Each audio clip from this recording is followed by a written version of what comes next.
नमो बुद्धाय. मित्रांनो, आपल्या सर्वांचे आपल्या मनपसंत चॅनल मनशांतीवर स्वागत आहे. आपण मिलिंद प्रश्न या ग्रंथाचे वाचन करीत आहोत. चला तर सुरू करूया आजच्या वाचनाला.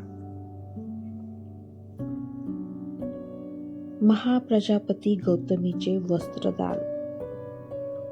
भन्ते नागसेन. भगवंतांची मावशी महाप्रजापती गौतमी ही जेव्हा भगवंताला वर्षवासाकरिता चिवर दान देण्यासाठी आली होती, तेव्हा त्यांनी तिला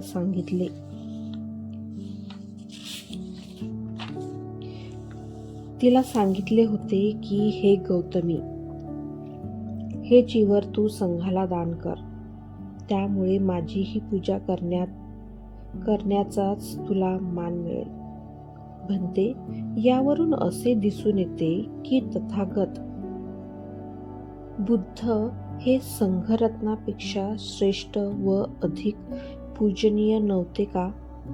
की त्यांनी त्यांच्या मावशीने महाप्रजापती गौतमीने स्वतःच्या हाताने रुई तयार करून सूत काढून वस्त्र आणून ते स्वतःच कापून व शिवून तयार केलेले चिवर भगवंताला दान करण्यासाठी आणले असता ते स्वतःच न स्वीकार करता संघाला द्यावयास सांगितले. भन्ते नागसेन, जर भगवान बुद्धांनी स्वतःला संघरत्नापेक्षा महान मानले असते तर त्यांना हे अवश्यच समजून आले असते की ते वस्त्रदान संघाला देण्यापेक्षा मला दिल्याने महाप्रजापती गौतमीला अधिक पुण्य फळाचा लाभ होईल. मग त्यांनी ते चिवर स्वतःच स्वीकार केले असते, संघाला द्यावयास सांगितले नसते.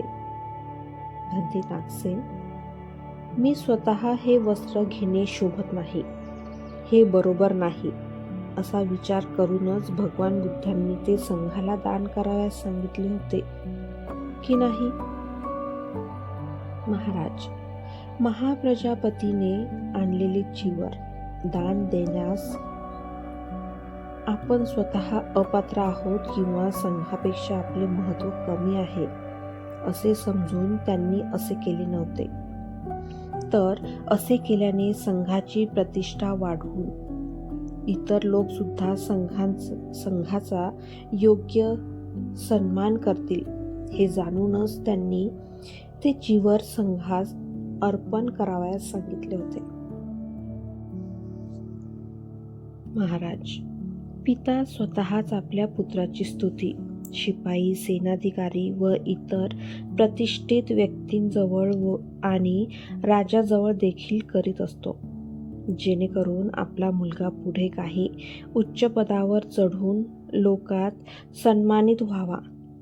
असे करण्याचा हाच एकमात्र त्यांचा उद्देश असतो. महाराज, याप्रमाणेच संघाची प्रतिष्ठा राखून लोकांनी भविष्यात अशा महान संघाला योग्य प्रकारे मान सन्मान द्यावा, जेणेकरून लोकांचे कल्याण होईल. या हेतूनेच लोकांवर अनुकंपेची पाखर धरणाऱ्या तथागत बुद्धाने आपल्या काळातच संघालाच प्रतिष्ठा मिळवून दिली. म्हणूनच भगवान बुद्धांनी सांगितले होते की हे गौतमी, हे वस्त्र तू संघाला अर्पण कर, त्यामुळे मी स्वतः पूजला जाऊन संघही पूजित होईल. महाराज, केवळ ते वस्त्र संघाला दिले म्हणून संघ भगवान बुद्धापेक्षा महान व श्रेष्ठ ठरू शकत नाही. महाराज, माता पिता आपल्या पुत्राला आंघोळ घालून देतात, त्याचे केस धुवून ते विंचरून त्याला नीट वस्त्र घालून देतात आणि मुलाला भेटून आनंदित होतात.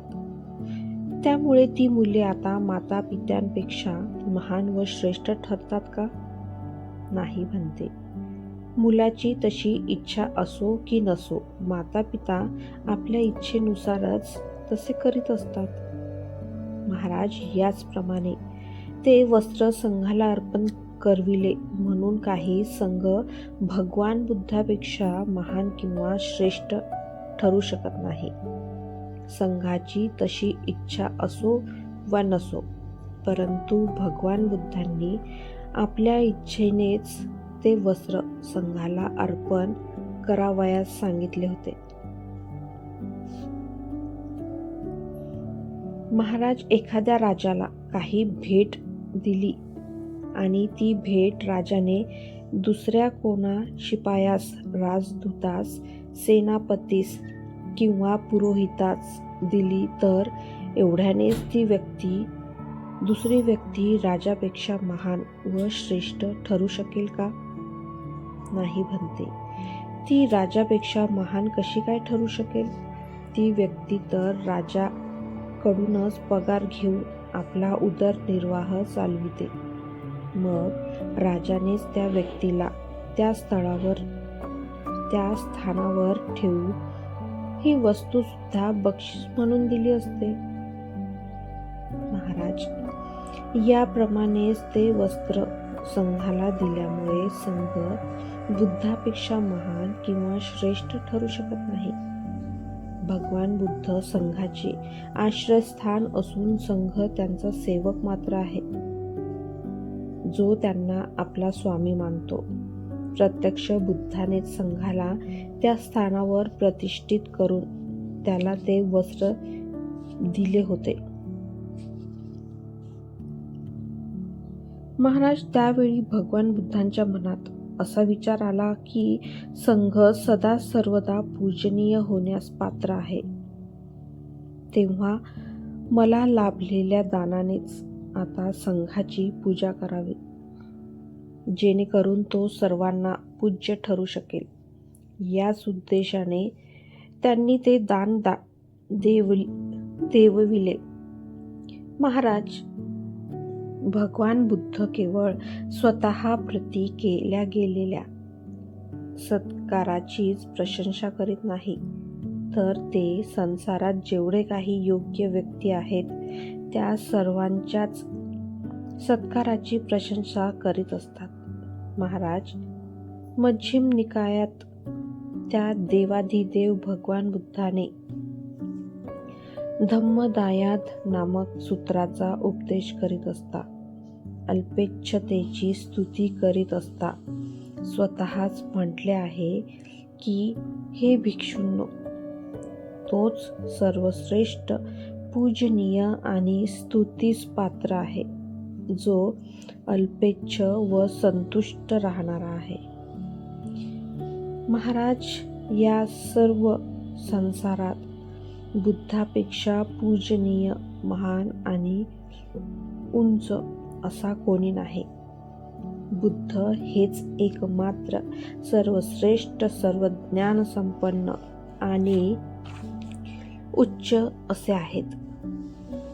महाराज, देवगण आणि मनुष्याच्या मेळाव्यात भगवान बुद्धांच्या पुढे उभे राहून मानवगमिक नावाचा देवपुत्र संयुक्त निकायात म्हणाला होता की राजगृहाच्या पर्वतात विपुल सर्वात श्रेष्ठ आहे.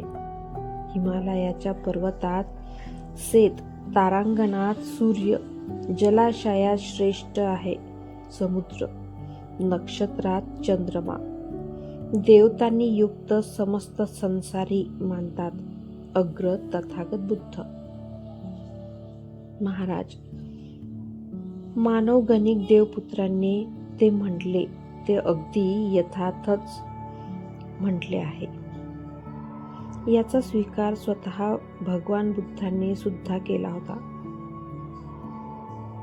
महाराज, धर्मसेनापती सारिपुत्त सुद्धा म्हटले की मारसेनेचे दमन करणाऱ्या एकट्या बुद्धावरच श्रद्धा ठेवावी, एकट्या बुद्धालाच शरण जावे आणि प्रणाम करावा, तरच हा महान भवसागर पार करू शकाल.